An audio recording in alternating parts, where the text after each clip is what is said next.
Assalamualaikum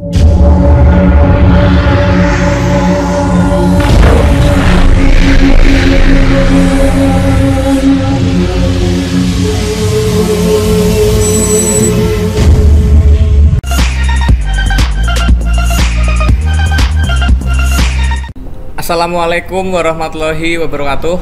Selamat pagi anak-anakku sekalian, siswa kelas 7 SMP Negeri 1 Pemalang. Apa kabarnya hari ini? Udah mandi semua? Udah sarapan? Sehat semua? Alhamdulillah ya. Baik anak-anakku sekalian, kita akan melakukan pembelajaran jarak jauh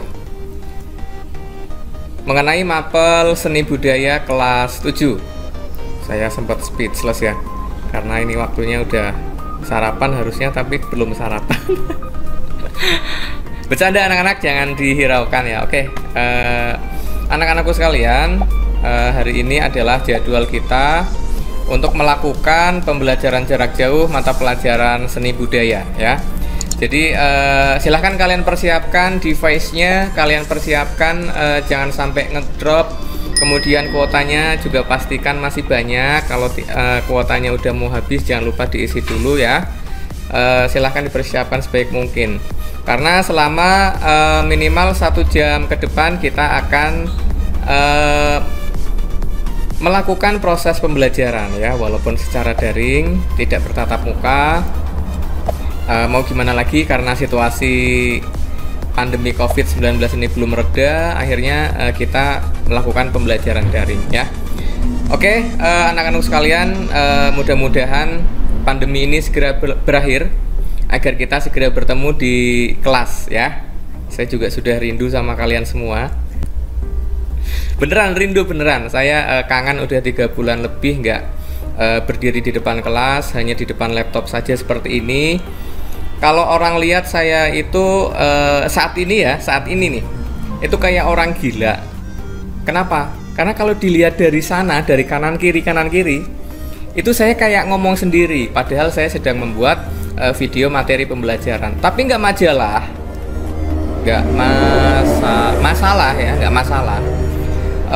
Itu semua demi kalian, itu semua buat kalian, supaya kalian tetap mendapatkan materi yang bermutu lah, bermutu apa ya? Materi yang baik lah, agar proses pembelajaran jarak jauh ini bisa berlangsung dengan baik, gitu anak-anak. Oke, seperti yang sudah kalian ketahui, ini adalah mata pelajaran seni budaya untuk kelas 7 ya. Mata pelajaran seni budaya untuk kelas 7. Kelas 8 dan kelas 9 boleh sih, boleh nonton, nggak apa-apa, tonton aja. Ini untuk pendalaman materi kalau untuk kelas 8-9 ya. Tapi tolong kalian yang kelas 7 harus tetap konsentrasi ya, konsentrasi. Oke, saya ingatkan kembali untuk kalian yang belum absen, silahkan absen di kolom komentar, sebutkan nama lengkap, kelas, dan nomor absennya ya. Kalian sebutkan nama lengkap kalian, jangan nama lengkap tetangganya ya. Silahkan kalian sebutkan, kalian ketik nama lengkap, kelas, dan nomor absen. Itu sebagai bahan saya untuk salah satunya menilai penilaian sikap ya. Karena dalam kurikulum 2013 ini ada 3 aspek penilaian. Yang pertama adalah penilaian pengetahuan, yang kedua keterampilan, yang ketiga sikap. Oke, pengetahuan itu nanti kalau ada ulangan nilai kalian berapa, kemudian mid semester, penilaian akhir semester, penilaian akhir tahun, dan sebagainya. Kemudian untuk penilaian keterampilan ini bisa berasal dari tugas-tugas yang saya berikan, misalnya kalian praktek menggambar bentuk dan lain sebagainya ya. Oke, langsung saja anak-anak, kita masuk ke sesi pengenalan dulu ya, pengenalan materi dulu. Sebelum kita masuk ke materi inti, ke materi yang sebenarnya, saya harapkan kalian paham dulu bahwa seni budaya di SMP ini ada beberapa komponen ya. Ada beberapa komponen. Ada 4 komponen dalam mata pelajaran seni budaya dan keterampilan. Oke, di bab yang pertama kita akan membahas mengenai menggambar flora, fauna, dan alam benda. Nggak kelihatan ya? Nah, itu kelihatan. Menggambar flora, fauna, dan alam benda oleh saya sendiri. Udah tahu nama saya? Pasti udah kan? Kalau nggak tahu berarti jarang nonton YouTube nih. Bercanda ya. Oke, kita sesi perkenalan dulu. Nama saya Angga Sudiarto. Saya mengajar mengampu mata pelajaran seni budaya dan keterampilan kelas 7 di semester 1. Mudah-mudahan di semester 2 juga kita masih ketemu, tapi kita lihat perkembangan nanti seperti apa ya. Oke, itu sekilas mohon maaf, sekilas perkenalan dari saya. Ya, yang selanjutnya mengenai mata pelajaran dan kedudukan seni budaya dan keterampilan di struktur kurikulum. Oke, jadi mata pelajaran seni budaya ini memiliki 4 cabang. 4 cabang. Ya, 4 cabang yang akan, kok 4 cabang sih? 4 macam. Mapel seni budaya ini terdiri dari 4 macam komponen yang akan kita pelajari, ya. Yang pertama adalah seni rupa. Seni rupa apa sih, Pak? Ya, namanya juga rupa, berarti yang berkaitan dengan indera penglihatan, ya. Indera penglihatan, mata kita. Kita kan punya mata ya, alhamdulillah, kita harus bersyukur kita mempunyai mata yang normal sehingga kita bisa menikmati yang namanya seni rupa ini, ya. Kita akan belajar mengenai seni rupa, bagaimana cara menggambar, apa sih konsep menggambar itu, kemudian apa saja unsur-unsur menggambar dan lain sebagainya akan kita kupas nanti di komponen yang pertama, yaitu seni rupa. Nah, seni rupa ini dalam pelajaran seni budaya kelas 7 semester 1 terdiri dari 2 bab anak-anak. Terdiri dari 2 bab, ya. Seni rupa terdiri dari 2 bab. Yang selanjutnya ada seni musik. Seni musik juga ini ada 2 bab, ya, 2 bab. Kemudian yang selanjutnya ada seni tari dan teater. Berarti ini 2 bab semua nih. Oke, untuk seni rupa, musik, tari, dan teater ini masing-masing ada 2 bab di semester 1 ini anak-anak. Jadi lumayan banyak juga, ada 8 bab selama 1 semester ya. Kalian persiapkan diri, yang mana semua cabang seni ini akan masuk di mata pelajaran seni budaya. Gitu anak-anak ya. Oke, kita lanjutkan. Peta konsep mengenai unsur yang pertama yaitu seni rupa anak-anak. Yang akan kita bahas pertama kali adalah seni rupa, ya. Jadi untuk semester 1 ini akan saya sampaikan konsep atau pola berpikirnya untuk mengikuti mata pelajaran seni rupa, ya. Di semester 1 ini kita akan membahas kompetensi dasar menggambar objek di sekitar lingkunganmu. Lingkunganmu, bukan lingkunganku. Sama aja. Yang penting di lingkungan lah, di lingkungan kita, bukan di lingkungannya alien atau lingkungan apa ya. Ya, pokoknya di sekitar lingkungan rumah kita, di sekitar lingkungan alam kita akan pelajari ya. Kemudian yang selanjutnya, sebelum kita melakukan praktek menggambar, sebelum kita melakukan implementasi, menuangkan buah pikiran kita ke dalam kanvas atau kertas gambar, kita harus mempelajari dulu yang namanya konsep dasar menggambar, ya. Konsep dasar menggambar. Kemudian yang kedua, setelah kita mengetahui konsep dasar menggambar, baru kalian akan mendapatkan materi mengenai prosedur menggambar flora, fauna, dan alam benda ya. Prosedurnya bagaimana, langkah-langkahnya seperti apa, tahapannya apa saja, yang perlu dipersiapkan apa saja, dan seterusnya ya. Ini pokok bahasan yang kedua mengenai prosedur menggambar flora, fauna, dan alam benda. Yang pertama kan tadi konsep dasar menggambar ya. Itu pokok bahasan yang pertama, konsep dasar menggambar. Kemudian yang kedua ada prosedur menggambar flora, fauna, dan alam benda. Pokok bahasan yang ketiga adalah konsep dasar menggambar ragam hias. Nah, apa sih ragam hias itu? Ada yang udah pernah dengar? Ada yang tahu ragam hias itu apa? Nanti akan kita pelajari. Tenang saja. Kalau nggak tahu nggak apa-apa. Nggak akan saya marahi ya. Nggak apa-apa. Kalau nggak tahu nggak apa-apa. Nanti akan saya ajari ya. Yang penting kalian stay tune terus. Kemudian pokok bahasan yang keempat ada prosedur menggambar ragam hias. Nah, berarti setelah kalian menguasai konsep dasar menggambar ragam hiasnya, baru kalian melakukan praktek untuk menggambar ragam hias. Sampai sini bisa dipahami ya? Oke. Dari 4 pokok bahasan ini, ya, dari 4 pokok bahasan ini,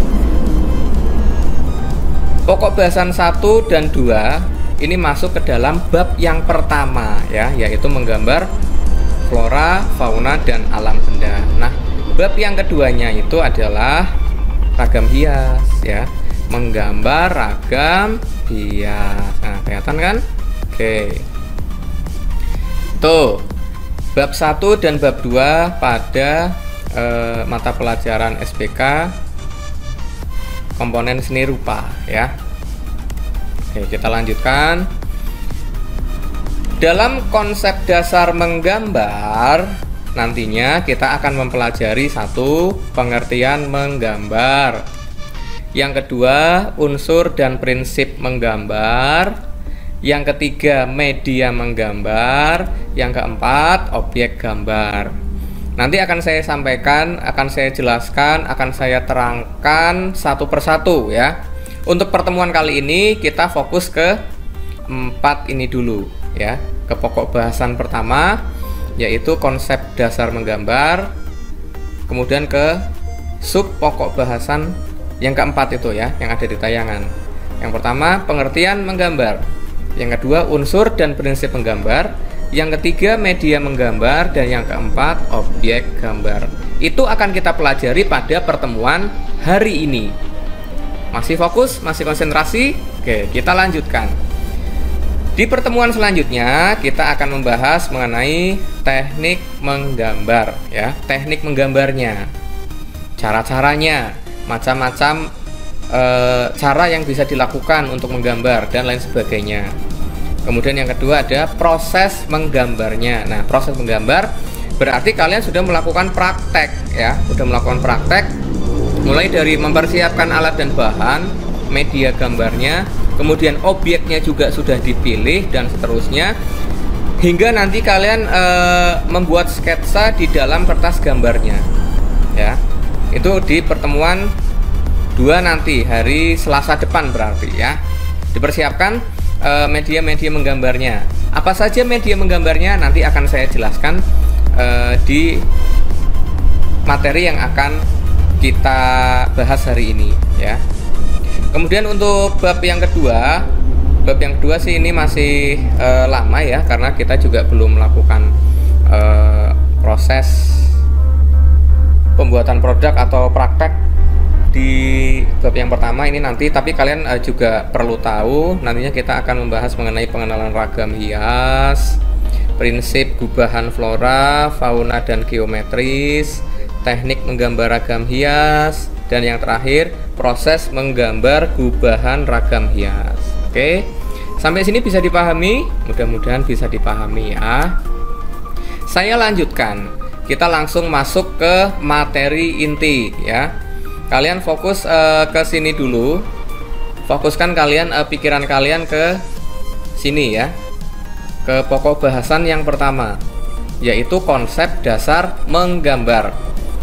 Di konsep dasar menggambar ini kita akan membahas 4 poin, yaitu pengertian menggambar, unsur dan prinsip menggambar, media menggambar, dan objek gambar. Oke, fokus ya, fokus, kita konsentrasi, jangan terlena jangan terlena.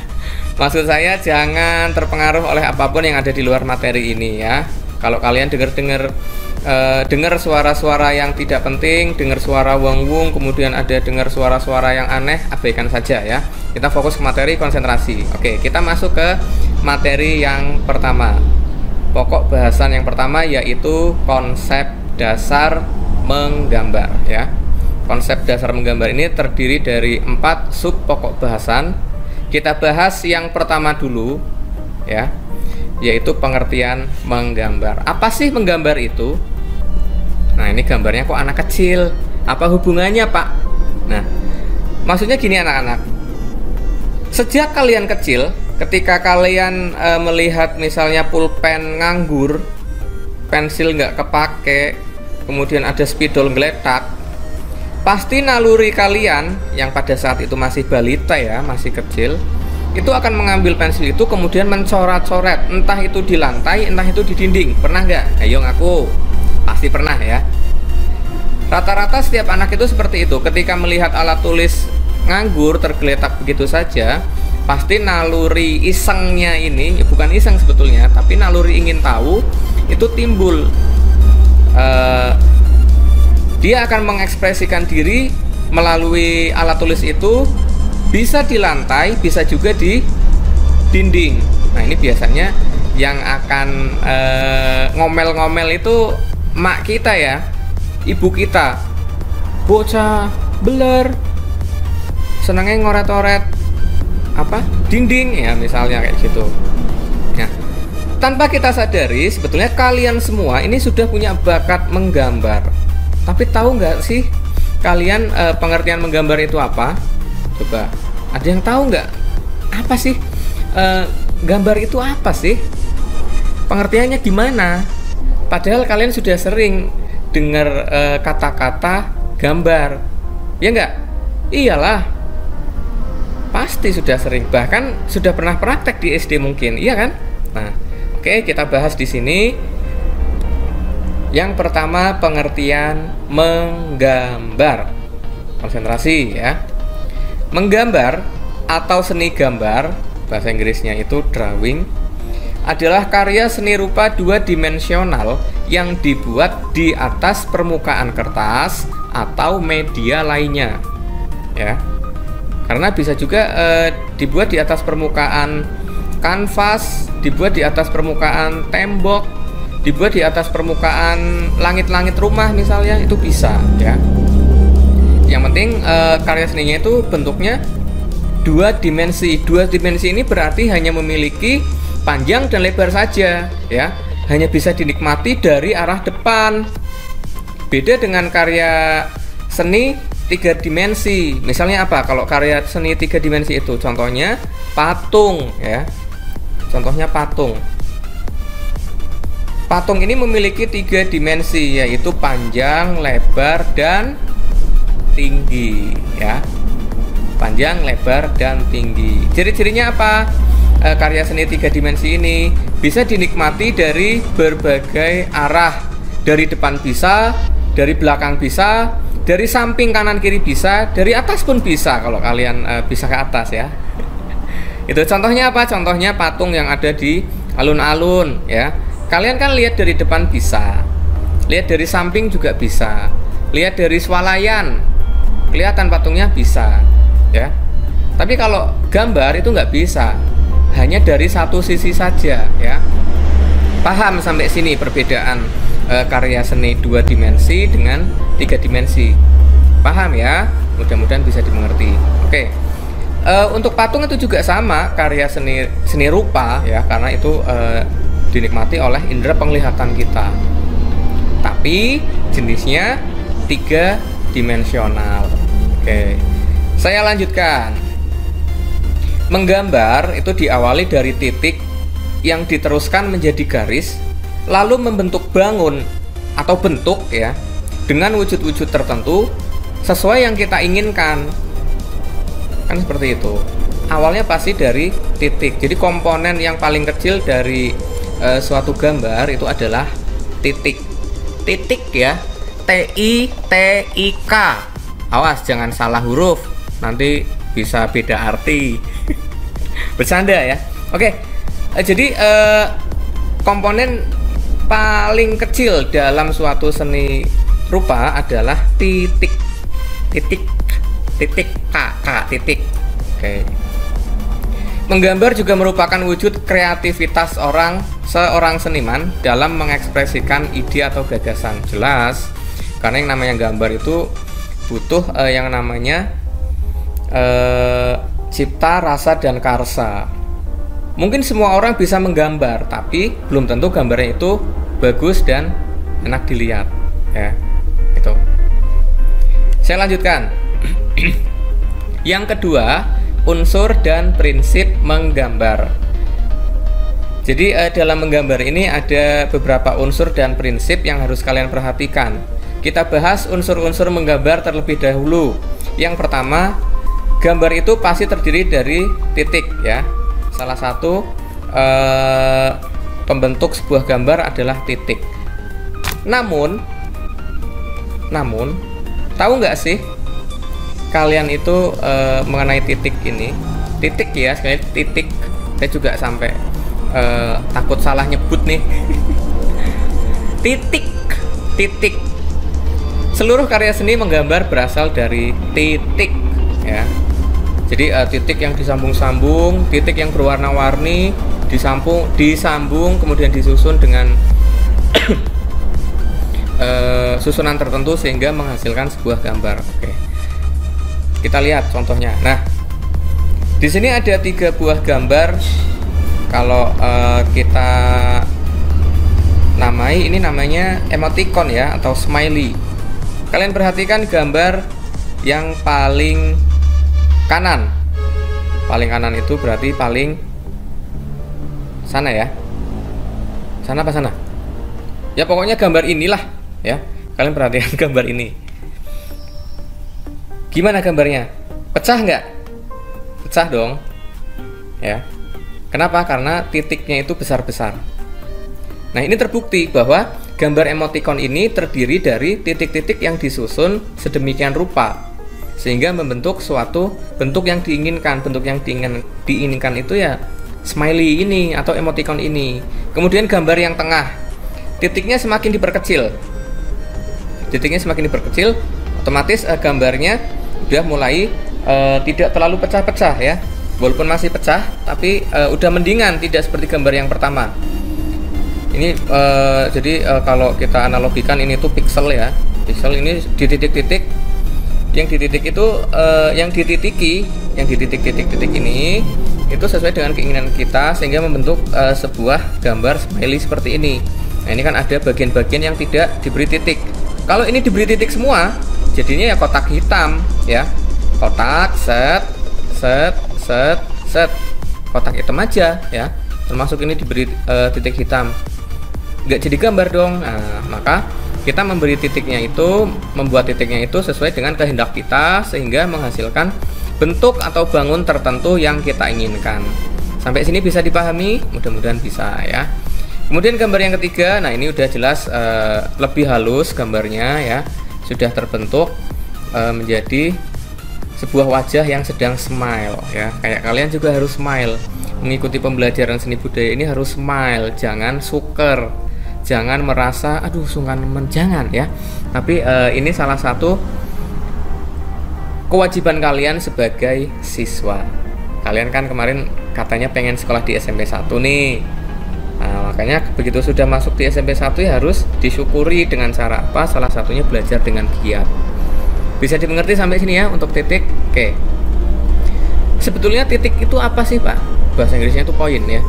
Ya benar, bahasa Inggrisnya poin, tapi pengertian atau definisi titik itu apa? Ada yang tahu?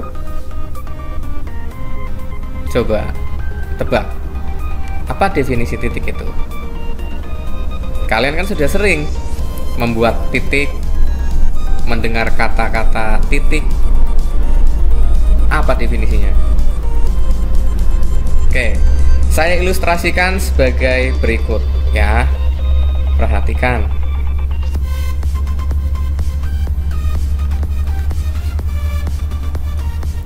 Kalau saya melakukan membuat titik, membuat titiknya itu di seluruh kotak ini, maka akan jadi sebuah gambar nggak? Nggak kan? Nggak. Jadinya persegi hitam, ya kan? Nah, ketika saya ingin membuat gambar, sebetulnya saya itu menggabungkan titik-titik atau piksel-piksel dengan warna dan kontras tertentu sehingga menghasilkan suatu bentuk yang bisa dilihat oleh mata, ya. Jadi titik ini merupakan apa? Merupakan unsur seni rupa yang terkecil. Iya, benar, ya. Titik merupakan unsur seni rupa terkecil yang membangun sebuah karya seni rupa atau gambar. Paham sampai sini? Oke, kita lanjutkan. Yang kedua, garis atau line. Tadi kita sudah bahas mengenai titik, sekarang garis. Oke, ada yang tahu nggak? Garis itu apa sih? Coba. Garis adalah bla bla bla bla bla. Nggak ada yang tahu? Oke, kalau nggak ada yang tahu, saya ilustrasikan sedikit. Nih, gambar yang terpampang ini berbagai macam garis, ya enggak? Yang paling atas itu ada garis lurus yang tebal, kemudian bawahnya itu garis lurus yang lebih tipis, kemudian bawahnya lagi yang nomor 3 itu adalah garis bergelombang, kemudian bawahnya lagi ada garis-garis dan sebagainya dan sebagainya. Masing-masing garis ini memiliki kesan dan rasa yang tertentu ketika dilihat, rasa tertentu ketika dilihat, ya. Misalnya untuk yang atas, garis paling atas itu adalah garis tebal.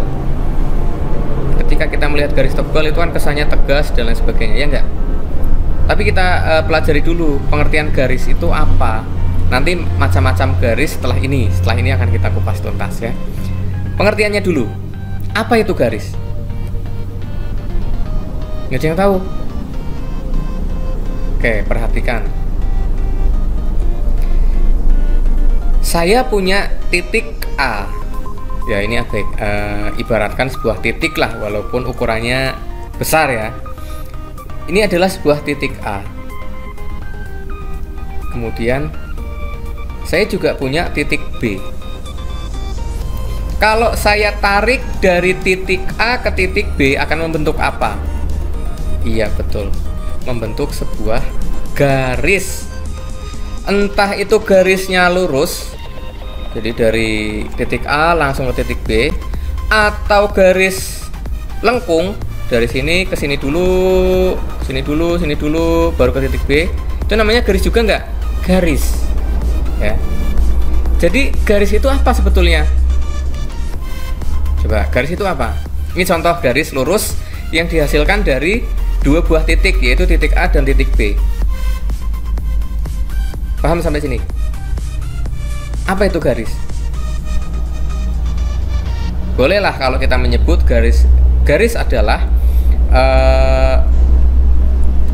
pertemuan antara dua buah titik yang tidak menyatu. Boleh kita sebut seperti itu.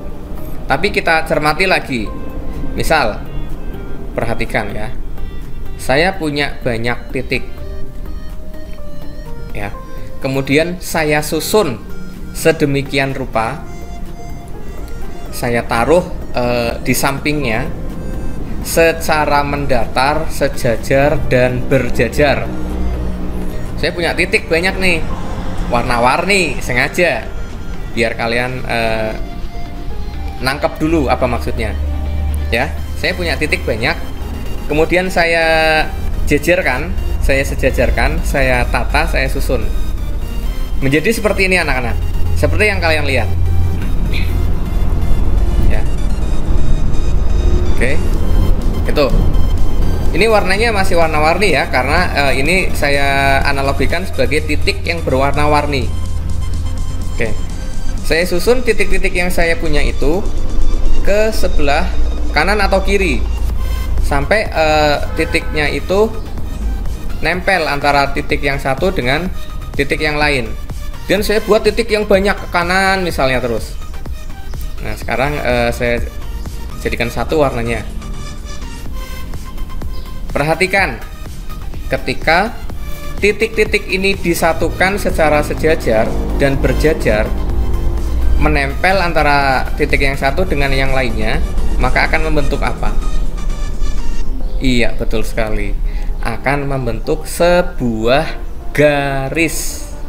Jadi kesimpulannya, garis itu apa? Bisa nangkep ya? Oke. Kesimpulannya, garis adalah ini saya percepat ya biar nggak kelamaan. Jadi ini nanti sampai ujung itu warnanya biru semua dan membentuk sebuah garis sama persis seperti garis yang ada di bawahnya, garis yang dihasilkan antara titik A dan titik B. Oke, saya percepat ya. Nah seperti ini. Jadi garis adalah pengertian garis. Perhatikan nih, kumpulan titik-titik yang saling berhimpitan dan menempel yang berjajar ke arah tertentu. Kebetulan saya jajarnya ini sejajar di sebelah kanannya terus kanan sehingga menghasilkan sebuah garis lurus. Kalau kalian mau membuat garis zigzag misalnya atau garis spiral misalnya, bisa dengan cara menyusun titik-titiknya itu disesuaikan dengan keinginan kalian. Sampai sini bisa dipahami? Mudah-mudahan bisa dipahami ya. Kita lanjutkan. Macam-macam garis. Nah, ini macam-macam garis. Ada garis lurus, garis lengkung. Lengkung ya, itu salah ketik, bukan lengkuk, maaf, typo. Kemudian gambarnya ada contohnya kayak gitu garisnya. Ada sifatnya juga. Nah, ini silahkan kalian baca. Kalau bisa hafalkan ya. Karena ini nanti akan sering keluar di ulangan. Macam-macam garis, gambar garis, dan sifat garis tersebut ya. Kalian kuasai jenis-jenis garis atau macam-macam garis ini. Oke? Iya. Sampai sini bisa dipahami mengenai titik dan garis dulu. Kalau ada pertanyaan silahkan kalian komentar di kolom komentar di bawah ya. Yang selanjutnya adalah bentuk atau shape. Nah, ini semakin menarik anak-anak. Apa sih bentuk itu? Kalian bayangkan, kalau tadi kan kita udah bikin garis dari titik A ke titik B. Kalau kita bikin lagi titik B ke titik C misalnya, dari titik C ke titik A lagi kembali ke titik awal, akan membentuk sebuah apa? Sebuah bentuk, yaitu bentuk segitiga. Jadi pengertian bentuk adalah apa coba? Iya, bentuk adalah suatu susunan garis yang ujungnya saling berhubungan ya. Itu anak-anak. Bentuk digolongkan menjadi dua macam, yaitu bentuk geometris dan bentuk organis ya. Bentuk geometris contohnya ada persegi panjang, segitiga, oval, kemudian persegi, belah ketupat, layang-layang, lingkaran, dan lain sebagainya. Bentuknya sudah beraturan ya, geometris. Nah, kalau yang organis ini bentuknya tidak beraturan, misalnya kayak bentuk awan, kemudian bentuk daun, dan lain-lain. Ini namanya bentuk organis. Bentuknya itu nggak tentu seperti apa, tapi tergantung dengan kreativitas masing-masing. Ya, paham sampai sini ya? Perbedaan antara bentuk geometris dan bentuk organis. Kemudian yang selanjutnya langsung ke tekstur. Pak, tekstur itu apa, Pak? Tekstur adalah kesan halus dan kasarnya suatu lukisan atau gambar. Tekstur dibagi menjadi dua, yaitu tekstur semu. Tekstur semu itu tekstur yang memberikan kesan kasar pada tampilan gambar. Tapi ketika gambarnya dipegang, diraba, ternyata gambarnya itu rata, halus ya. Itu namanya tekstur semu. Nah, kalau yang kedua tekstur nyata, itu tampilan gambar yang memiliki kesan kasar. Ketika kita raba, rasanya juga kasar, agak sedikit timbul maksudnya, gitu ya. Paham ya perbedaan antara tekstur semu dan tekstur nyata. Next, lanjutkan ke warna. Oke. Warna atau color juga sudah sering kalian dengar istilah ini. Seperti hari-hari saya tanpa kalian itu seperti nggak ada warnanya ya. Iya, karena seorang guru kalau nggak ada murid itu mau ngapain ya nggak? Iya, harinya nggak berwarna. Alah, gombal amat pak. Bercanda anak-anak ya. Gitu, jadi warna harus kalian ketahui juga pengertiannya. Apa sih warna itu? Bisa nggak semua orang melihat warna? Mampukah semua orang membedakan warna-warna yang ada di dunia ini? Jawabannya tidak. Karena apa? Ada orang yang memiliki penyakit buta warna, baik buta warna yang biasa atau buta warna parsial. Jadi kalau orang buta warna, orang yang punya penyakit buta warna itu melihat isi dunia ini itu nggak ada warnanya, ya, hitam putih. Kayak kalau kalian ngedit foto itu hitam putih nggak ada warnanya.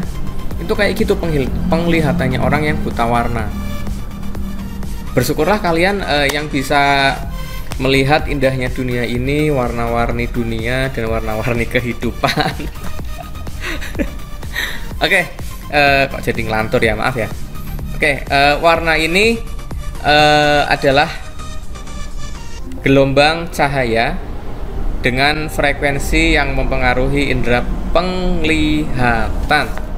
Sekali lagi saya ulangi, warna adalah gelombang cahaya dengan frekuensi yang mempengaruhi indera penglihatan. Loh Pak, warna kok gelombang cahaya sih?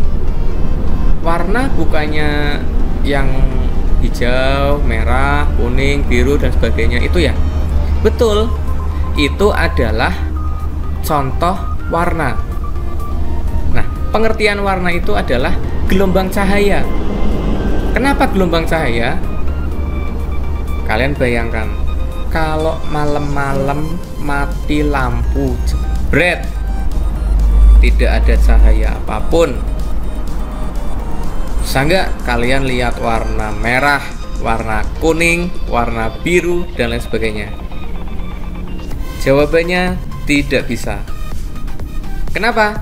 Karena tidak ada gelombang cahaya yang memantul ke mata kita, ya.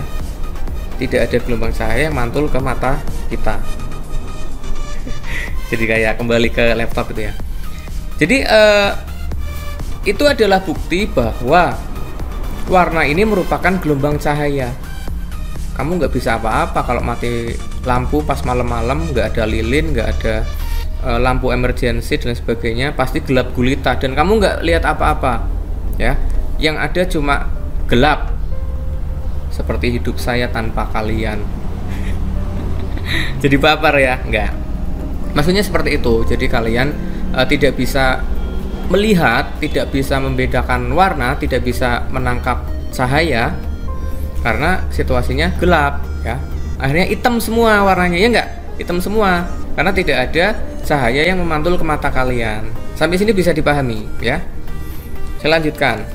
Warna merupakan elemen yang dapat menarik perhatian, meningkatkan mood atau suasana hati seseorang, mendeskripsikan suatu perasaan dan sebagainya. Oke, kalau kalian lihat di sebelah kanan saya, di sebelah kanan saya sana ya, jauh no di sana. Itu sudah saya tampilkan macam-macam warna. Tapi tahukah kamu, sebetulnya di dunia ini itu hanya ada 3 warna saja. Maksud saya ada 3 warna primer Apa saja Pak warna primer itu? Terus warna yang lain itu gimana Pak? Nah, warna yang lain itu hasil percampuran dari warna yang lain selain warna primer ini adalah hasil percampuran dari warna primer ya. Kalian lihat gambar di tampilan, fokus ke segitiga.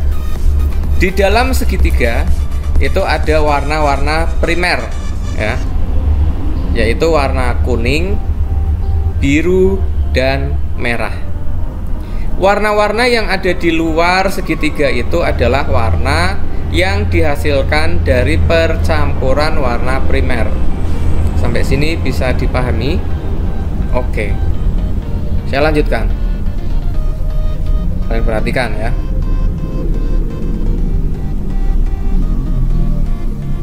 Percampuran antara warna primer kuning dengan warna merah akan menghasilkan warna sekunder, yaitu warna oranye. Kemudian percampuran antara warna kuning dengan warna biru ini menghasilkan warna hijau. Nah, warna biru dengan warna merah akan menghasilkan warna ungu. Kalian perhatikan pada heksagon yang ada di tampilan. Kalian perhatikan, warna sekunder terdiri dari 3 macam, yaitu warna oranye, hijau, dan ungu. Mohon maaf ada suara itu, jangan dihiraukan ya. Kemudian warna-warna yang lain yang ada di luar heksagon ini adalah warna tersier. Saya ulangi, warna sekunder adalah hasil percampuran antara warna primer. Contohnya warna oranye itu adalah hasil percampuran dari warna merah dengan warna kuning. Kemudian warna hijau itu hasil percampuran antara warna kuning dengan warna biru. Dan yang ketiga, warna ungu itu hasil percampuran antara warna biru dengan warna merah. Kalian perhatikan saja di gambar yang ada di tampilan. Kemudian yang ketiga, yang paling luar atau yang ada di lingkaran ini adalah warna tersier ya. Warna tersier ini dihasilkan dari ada yang percampuran antara warna primer dengan sekunder, itu bisa akan menghasilkan warna tertentu. Jadi kalau komposisinya itu sekian akan menghasilkan warna ini. Tergantung dari komposisi intinya. Kalau kita mau nyari warna oranye muda, maka oranye kekuningan, maka komposisi warna kuningnya harus lebih banyak. Kalau kita mau cari warna ungu tua, berarti komposisi warna birunya, antara warna biru dengan warna merah harus lebih banyak yang warna biru. Sampai sini bisa dipahami ya? Oke, kalau bisa dipahami, saya lanjutkan.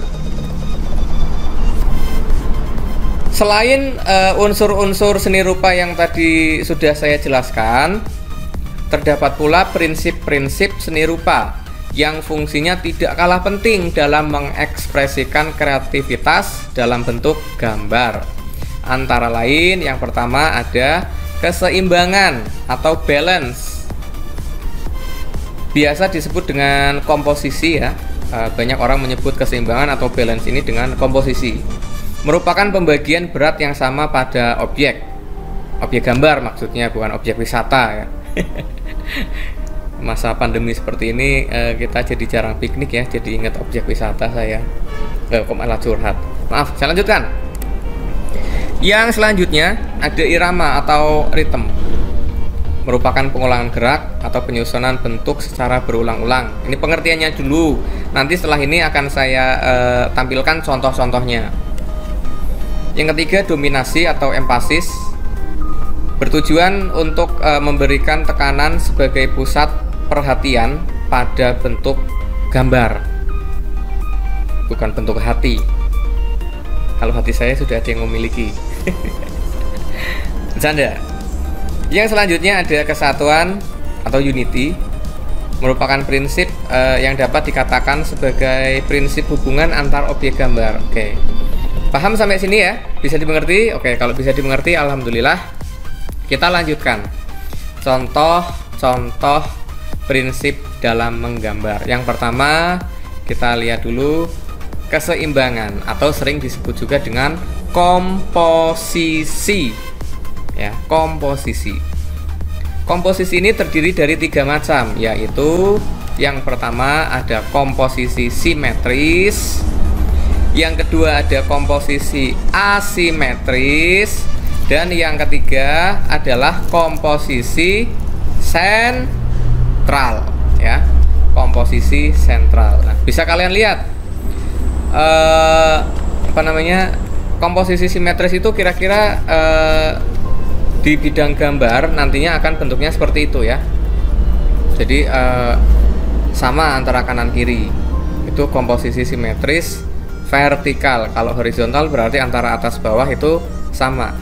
Seperti simetri lipat lah. Simetris itu ya.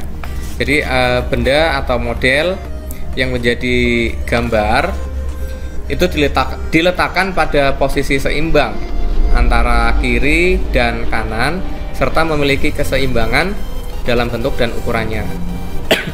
Jadi ukuran gambar objek yang digambar itu cenderung sama. Kemudian yang kedua, komposisi asimetris. Untuk komposisi asimetris ini benda diletakkan dalam posisi yang tidak sama, baik dalam posisi, ukuran maupun teknik peletakannya, namun masih tetap memperhatikan proporsi, ya, kesatuan antar benda dan objek gambar. Kemudian yang terakhir ada komposisi sentral. Nah, kelihatan kan komposisi sentral. Jadi untuk komposisi sentral ini pusat perhatian atau penikmat seni gambar akan langsung memperhatikan pada benda atau objek yang letaknya itu ada di tengah-tengah bidang gambar, ya.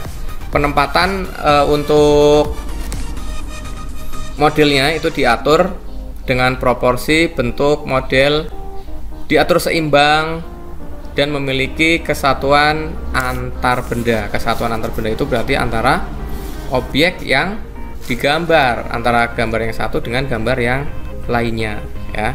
Ini contohnya. Ini adalah komposisi simetris. Bendanya asimetris, peletakannya juga simetris, ya. Kemudian ini contoh komposisi asimetris. Yang kanan ada pegangan cangkirnya, yang kiri nggak ada. Kemudian yang selanjutnya komposisi sentral. Nah, ini yang melihat gambar ini akan langsung tertuju kepada angsanya, ya. Nggak mungkin akan menuju ke airnya, pasti fokusnya langsung ke angsa, ya. Dengan memperhatikan kesatuan atau unity dari gambar tersebut, artinya hubungan antara angsa dengan benda-benda sekitarnya. Nggak mungkin angsa digambar dengan smartphone. Nah, kan nggak cocok ya, angsa nggak bisa main smartphone.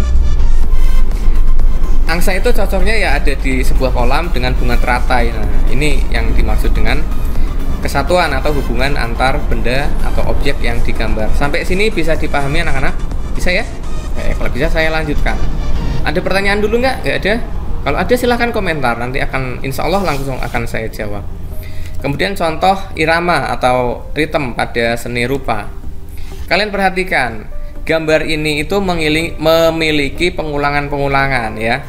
Kalau kalian perhatikan, ini sudah jelas sekali. Ada pengulangan-pengulangan pada gambar tersebut. Ini biasanya ada pada motif-motif batik ya. Motif baju yang saya pakai nih. Saya pakai ini kan gambarnya diulang. Ini udah biru, bentuknya sama. Di sini ada lagi. Di sini ada merah, di sini juga ada merah ya. Mana? Ini merah nih ya. Tuh. Pengulangan-pengulangan pada seni rupa. Tapi dilihat enak. Gitu. Nggak kayak kalian sama ulangan itu kurang enak. Iya nggak? Harus belajar nggak boleh. Kalau ada ulangan harus tetap semangat ya. Oke, saya lanjutkan.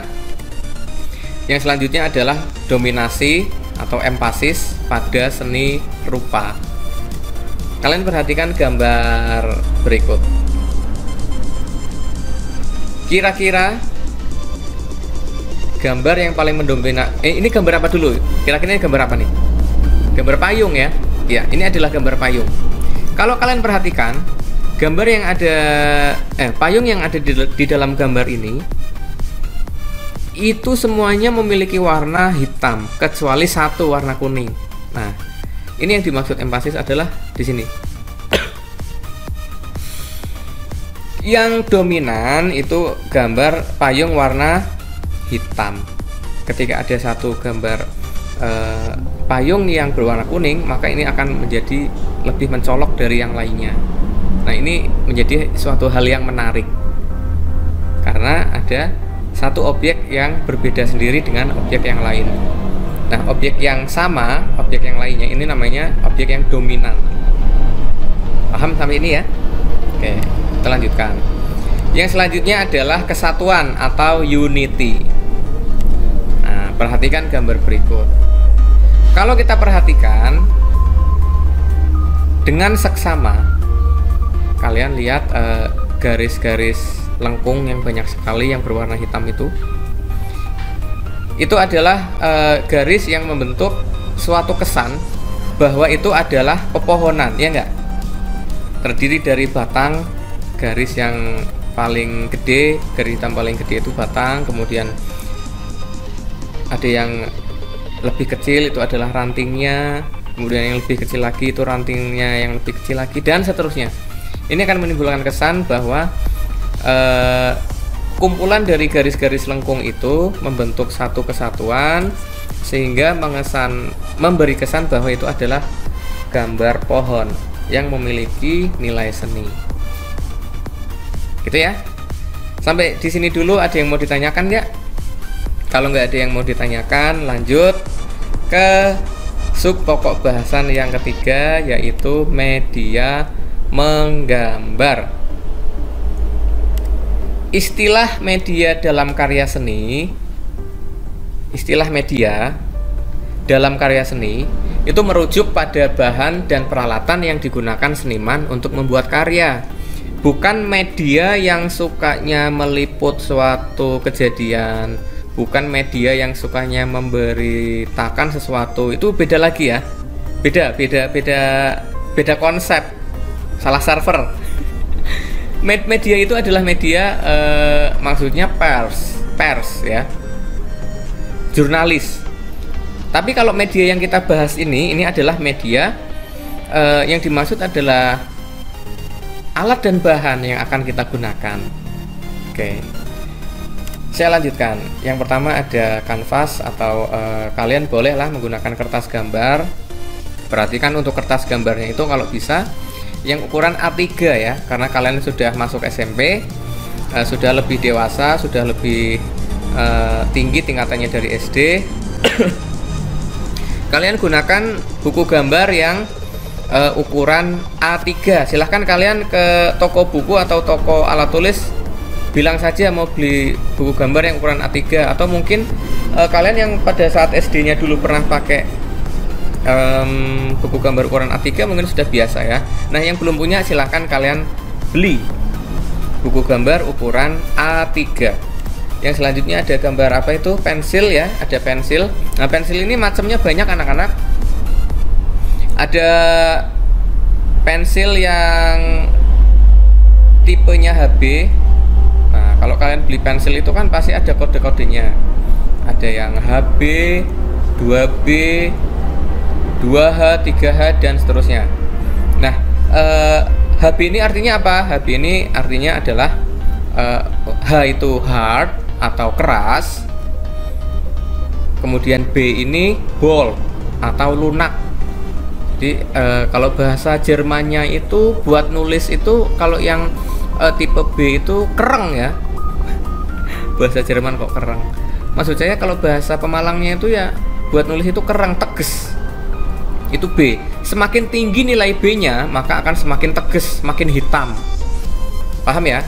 Kan ada ukuran 2B, 4B, dan seterusnya.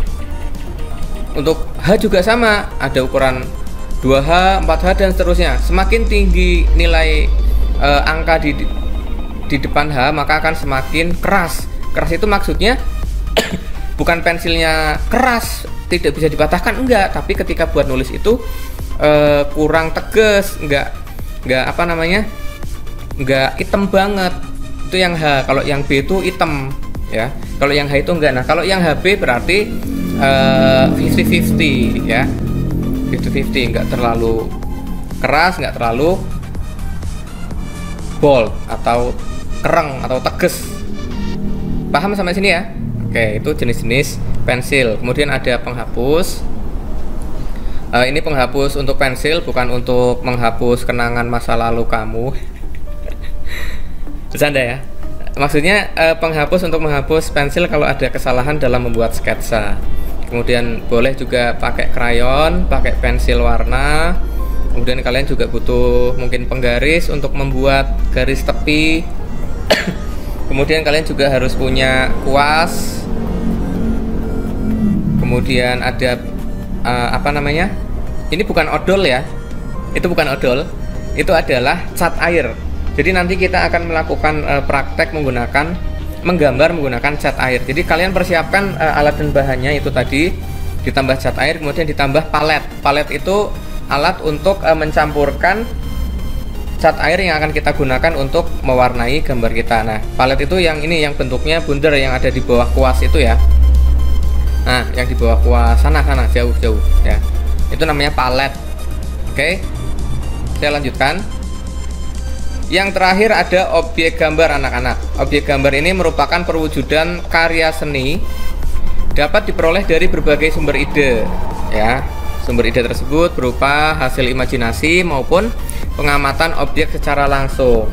Objek gambar memiliki aneka jenis seperti flora, fauna, benda alam, dan sebagainya. Kalian tahu nggak sih flora itu apa, fauna itu apa, kemudian benda alam itu apa? Jangan-jangan dari tadi kita bahas kamu nggak tahu arti flora itu apa, fauna itu apa, dan sebagainya. Saya kasih tahu ya, yang namanya flora ini adalah tumbuh-tumbuhan. Ya, jadi kalian menggunakan objek tumbuh-tumbuhan, bisa bunganya, bisa pohonnya, dan lain sebagainya. Ya, kalau fauna itu berarti hewan atau binatang. Nah, benda alam ini bisa misalnya vas bunga, kemudian pemandangan, kemudian kendi, dan lain sebagainya. Ya, benda-benda yang ada di sekitar kita. Sampai sini bisa dipahami? Oke.